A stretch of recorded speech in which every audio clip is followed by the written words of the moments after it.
This is our destination today. It's a slot canyon in the Arizona Strip. Join us as we explore and discover all the gems on this slot canyon trail in the Arizona Strip. We're on Highway 89A in front of these cliffs that sit about 2,000 to 3,000 feet above the desert floor.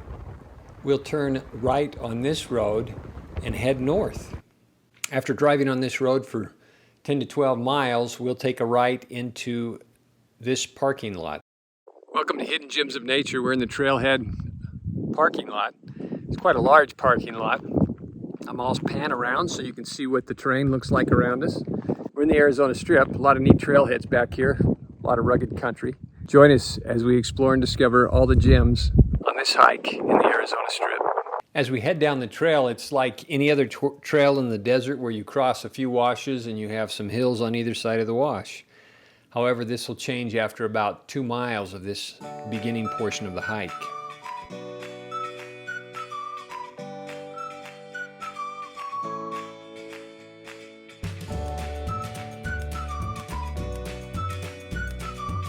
Hiking in all this sandstone, there'll be plenty of cracks and crevices as we hike down this wash. We'll stop and take a look at a few of them.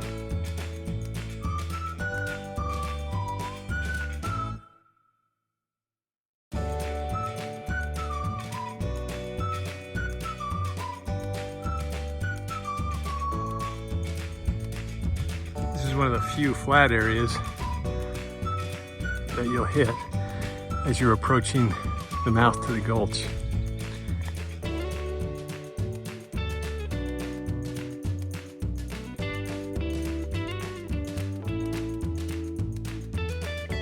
As I've mentioned in a number of my previous videos, whenever I'm hiking with Ted's boys, and today we've got Gavin and Josh with us, they find every lizard that crosses our path. It's kind of fun to see some of these lizards. I seldom notice them without the boys with me. This is a salt cedar. I've never seen a salt cedar bloom. That's kind of cool with those purple flowers.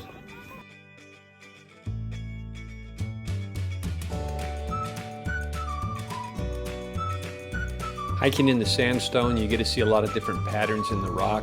Kind of nice to stop and admire some of those patterns.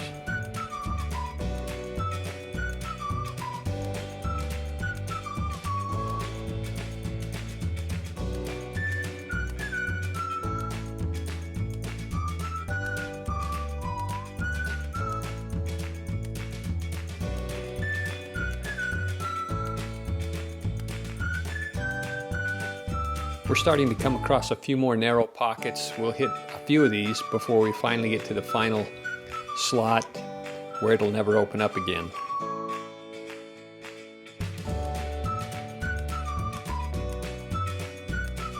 We think we've made it to the slot, but we're not quite there yet. We still open up a time or two before we hit the final opening into the slot.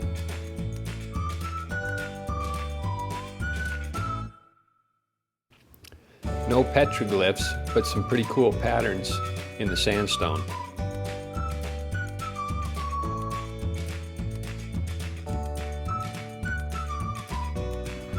So we came up out of the wash, saw these little grottos on the side, and headed over to these grottos to see if there was any water flowing in the grotto.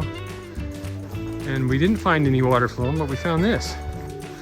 This is a little unexpected. Nice little seep and water hole with plenty of animal tracks to go with it. Nice little gem in this arid climate.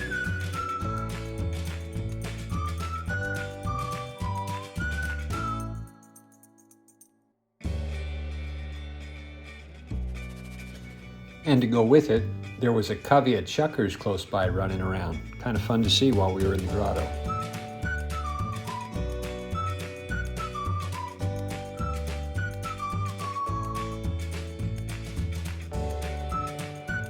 Not far after the little grotto, we came to the opening of the slot canyon. There won't be any more openings until we get out of the slot canyon just before the parking lot.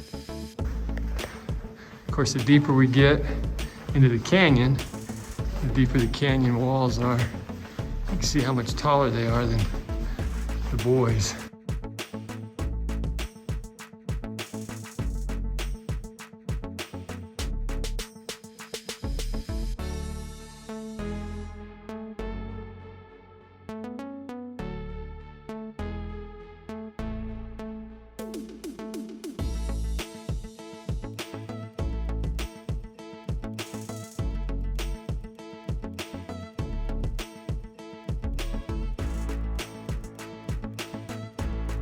This is the fourth time that I've been into these slot canyons. They're a lot of fun to hike into.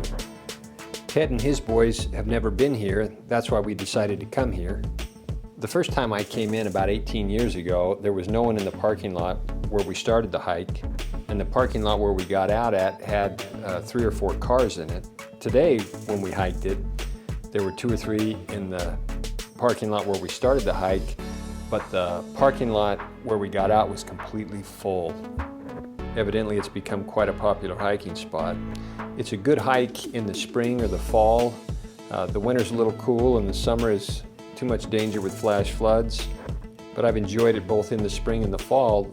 The first time I hiked it 18 years ago, when we did it in the fall, it was rather cool. And there were actually a couple of spots in the first canyon that were impassable without getting wet. Water stretched from one side of the canyon to the other, and we had to just find a shallow spot where we could pile some rocks and make it through. Also, this hike is best if you've got a shuttle instead of hiking back the 6 miles. In fact, our shuttle was a one wheel that Ted uses, and he just stashed the one wheel behind a cedar tree, and when we got to the parking lot, he jumped on the one wheel and rode it back to the first parking lot and picked up the truck. Kind of handy. We talked about using a bike, but I think the one wheel was a little funner.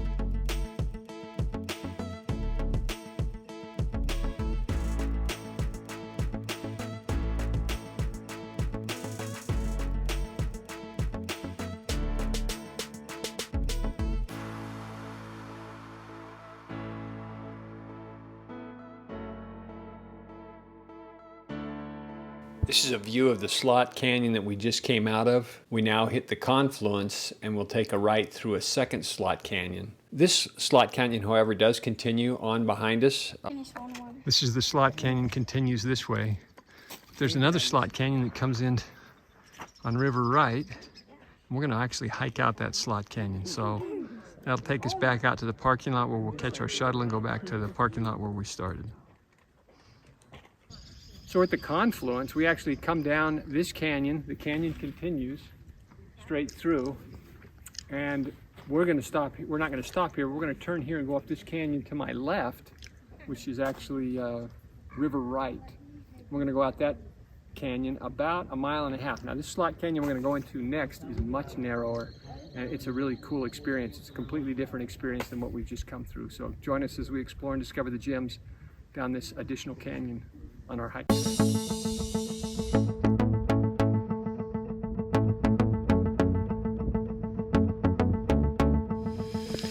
Here's some more of those interesting patterns right here at the confluence of the 2 canyons. And what's even more interesting is opposite these sandstone patterns on the other side of the canyon are a number of petroglyphs. And I'll take some videos of the petroglyphs as well so you can take a look at them.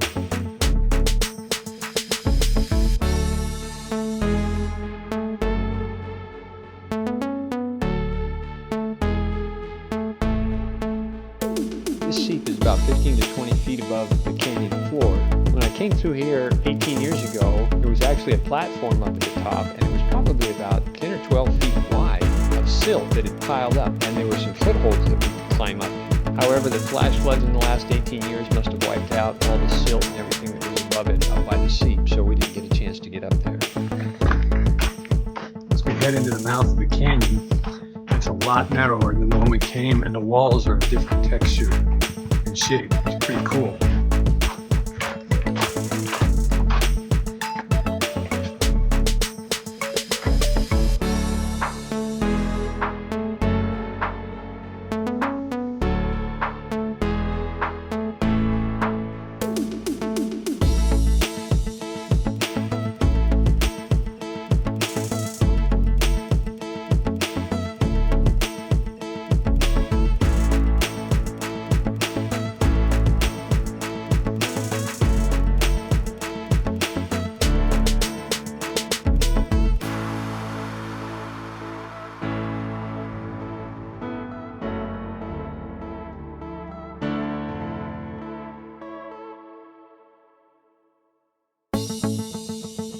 can see how narrow this section of the canyon is.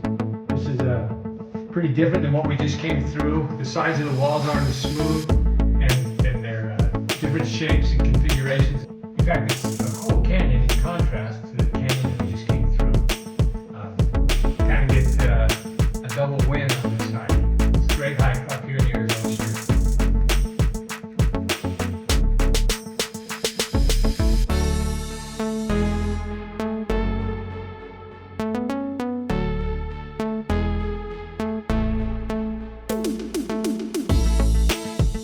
This slot canyon, which is shorter than the last one, is also an intermittent slot canyon. So we'll go through a narrow section, then it'll open up, then we'll go through a narrower and even a short section, and then it'll open up, and then we'll go through another narrow section. So it's kind of cool. Each one of those little sections is a little bit different in both color and in wall texture.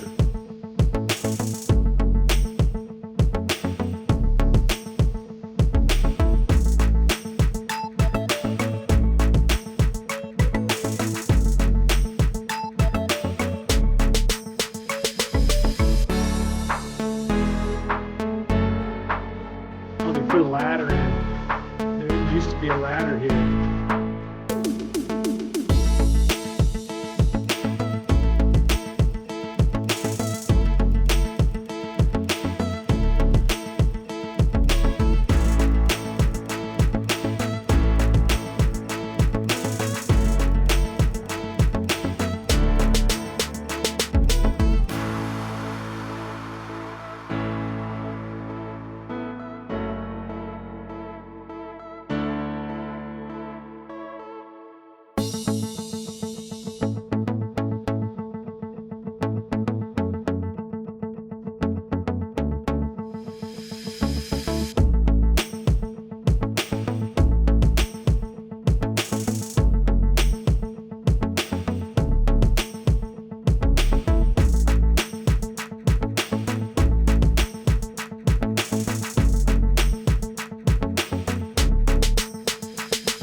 This opens up here.